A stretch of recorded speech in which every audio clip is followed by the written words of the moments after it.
What is good, YouTube? This is Vortex46. I'm back with another video. Be sure to go follow me over on Twitter or X at Vortex46 for all of my picks for today's NBA games.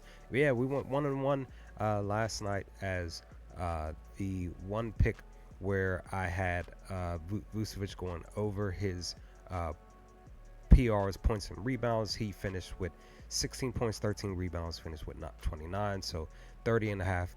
Couldn't get two more points or two more rebounds, just didn't cash. So it was looking like he wasn't going to get it at all because he struggled to even get the 16 and the 13 over time, and then it went into OT.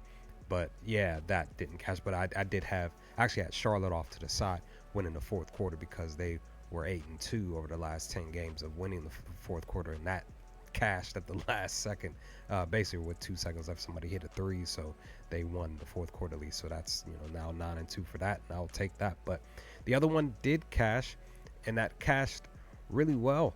Josh Hart, he smashed his 21 and a half points and rebounds. That went over. He, if I remember correctly, he finished with 26 points and like 15 rebounds, something like that. He went off. He actually had a triple double, and Matta didn't take his triple doubles either. So, but I'll take pretty much that win. Like I said, I wish Vucevic would have cashed, but that didn't happen. But I also took Josh Hart for a live assist pick real quick for 6 assists, and he, like I said, he knocked it out with, I think he finished, if I remember correctly, finished with 11 or 10 assists, something like that. So let's dive into our 2 picks for today's game. Going to be looking to take a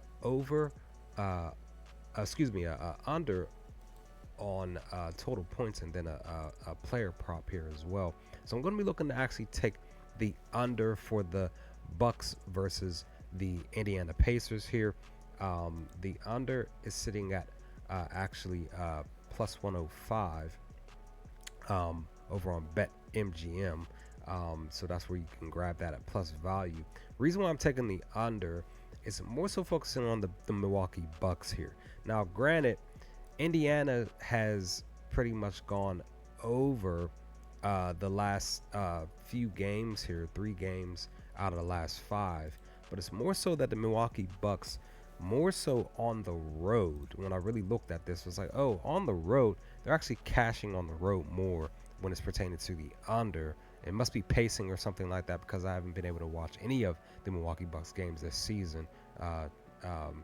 But I just have that. I kind of have that feeling that this possibly may go under this 229 and a half here, which I'm just gonna go on ahead and lock this in as the first lock pick for this 2 lock pick video here. Like I said, it's more so that the Milwaukee Bucks are the focal point of this pick, simply because of them not hitting 229 or 230 or whatever the case. They just haven't done it over the last technically the last 4 out of the last 5 games, and even more as we look at the graph here, the last 10 games. So they've hit this mark 70% of the time away. So but like even when we look at the Indiana Pacers, they've hit this mark 60% of the time with the under. So that's pretty much the first lock pick, and the second lock pick is going to be looking to take a player prop. I'm going to be looking to take the under, another under, fading the game, and I'm fading this player here,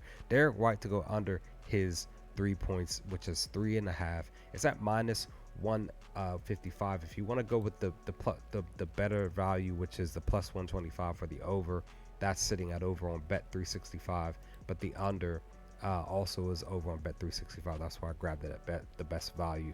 The next value is DraftKings, but it's more so just because the last 10 games he's hit this mark 10% of the time, and even in the head-to-head matchup against Toronto, he's gone under this mark in the last 5 games, technically 4 out of the last 5. So I'm just more so just focusing on the fact that more so on the road, he's hit it 1-1 on the road in Toronto, and even just on the road in general.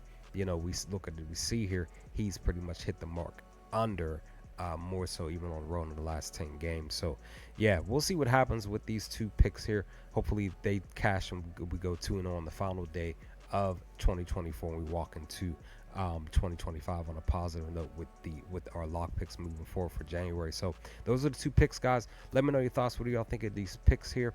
What are your picks for tonight's games? If you feel up sharing them in the comment section, feel comfortable, let's talk about some things. And I will hopefully talk to you all with my 2-lock pick video for January 1st, 2025 to come soon. Peace, guys.